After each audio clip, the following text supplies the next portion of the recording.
הנשק הישראלי שהיה חלק מהטבח הזה. כן, ובאישור משרד הביטחון. מדובר בחברות ישראליות פרטיות שלא יכולות לעשות את זה בלי אישור של משרד הביטחון, ובעצם זה שם אותנו בצד של מילדיץ' הזה. זה היה עם עוזים, וזה היה עם פגזים, וזה היה עם אמצעים ישראלים, לא רק, אבל גם. וזה לא רק היה, זה גם קורה עכשיו בבורמה למשל, הרבה מדינות באפריקה. ובמקומות אחרים. דרום אמריקה?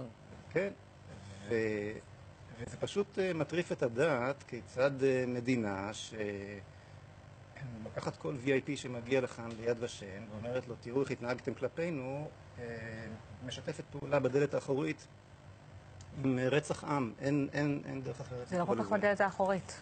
זה אפילו לא כל כך בדלת האחורית, ואני אומר לך יותר מזה, זה אפילו לא, אנחנו אפילו לא מרוויחים מזה כמעט כלום. כי יאמרו לך, אנחנו חייבים לייצא נשק כדי לשמר את התעשיות הביטחוניות שלנו, שביום פקודה ידעו לספק את כל מה שאנחנו צריכים. מה לעשות? אנחנו לא לוקחים אחריות מוסרית על כל רובה שנמכר. אברי, אם לא הרובה שלנו, רובה של מישהו אחר? זה לא נכון, לא טכנית ולא מהותית. זה לא נכון טכנית משום שמדובר אולי ב5% מהייצוא הביטחוני של ישראל, והכסף הזה לא נכנס למדינה, אלא בעיקרו לסוחרי נשק. מדובר כאן, להערכתי, בקוניוקטורה בין ותיקי משרד הביטחון לאלה שעדיין מאשרים מתוכו. זאת אומרת, גנרלים שאתה יודע, בדיון הקודם אמרנו שראינו שהצבא גם לא יודע מי האויב בכלל, נכון? אם אתה זוכר. כן, זוכר, כולם זוכרים. אז לא יודעים מי האויב, אבל יודעים לעשות כסף ממה שלמדו. זה כל הסיפור. העניין הוא צבא של קילרים, או גנרלים של קילרים שעושים מזה כסף, זה פשוט מגעיל, אוקיי? זה במובן הטכני. מי שמרוויח מזה זה לא המדינה, זה אוסף של אנשים שעושים כסף גדול מפעילות כל כך לא מוסרית. אבל מעבר לזה, גם... יש לומר, אגב, בסוגריים, בבודהיזם אסור לבוא בקהלם של סוחרי נשק. גם אם זה נשק למטרות שלום? יש נשק למטרות שלום. אתה יודע, אני אומר לך, אבי, משהו יותר עמוק מהגועל נפש הפרטי, כן? אתה יודע, מה נאמר לאותו פולני שבשביל כיכר לחם לבן וטיפת ריבה הסגיר יהודי, הסגיר את סבתא שלנו, אוקיי? הוא לפחות היה רעב, או היה לו עונש מוות, גם הוא יכל להגיד, אם אני לא הייתי מסגיר אותו, מישהו אחר היה מסגיר אותו, אז לפחות הרווחתי מזה. בוא תראה מה אומר משרד הביטחון ותתייחס גם. ככה הם אומרים, המדיניות על הפיקוח על הייצוא הביטחוני נבחנת באופן תדיר בהתאם לשיקולים שונים, וביניהם מצב זכויות האדם במדינת היעד, כמו גם מדיניות מועצת הביטחון של האו"ם וגורמים בינלאומיים נוספים. בתהליך קבלת ההחלטות משולב משרד החוץ האמון על מדיניות החוץ ויחסי החוץ של ישראל באופן מלא.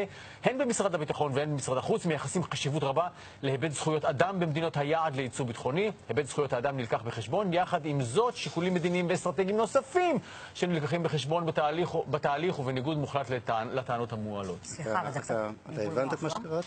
אני לא הבנתי, אבל תגובות כבר מזמן הפסקתי להבין. זה מחולל תגובות אוטומטי. מתחשבים במצב זכויות האדם במדינה. ככל שמצב זכויות האדם במדינה הוא יותר גרוע, מייצאים לשם נשק? בואו נעזוב את השטויות האלה. זה קשקשת שלא שווה לה התייחסות בכלל. יש נקודה חשובה שאני רוצה לומר מעבר לזה. מדינת ישראל חייבת להתחיל להתייחס אל עצמה כאל מדינה שאמורה להיות מגדלור מוסרי. להיות בצד שמצביע על הדרך הנכונה לאנושות, ולא בצד של המתעלמים מבעיות מוסריות. מישהו מקשיב לך? אתה אומר את הדברים האלה כבר לא מעט זמן. זה לא היום הראשון שאתה מדבר על זה, גם פה. מישהו שומע אותך? מישהו מקשיב לך? מישהו מתייחס לדברים שאתה אומר? יש כסף בעניין? איך יקשיבו לו? הכסף ממלא את חורי האוזן. אבל הוא אומר, זה לא כל כך... התשובה היא, דווקא פה יש בהחלט מקום אופטימית. התשובה היא שבהחלט כן. אני בכנסת כינסתי כמה ועדות בנושאים האלה עם קציר האיברים בסין ובמקומות נוספים. יש בהחלט האזנה, יש שיתוף פעולה בין ימין ושמאל, יש וייב חדש, אפשר לומר שהעובדה שתשומת הלב לנושא הזה באה מהמקום היהודי, כן? מתפיסה יהודית עמוקה, יוצרת שיח חדש בישראל, בוודאי שיש מי שמקשיב. משה פייגלין, יושב ראש זהות, תודה רבה.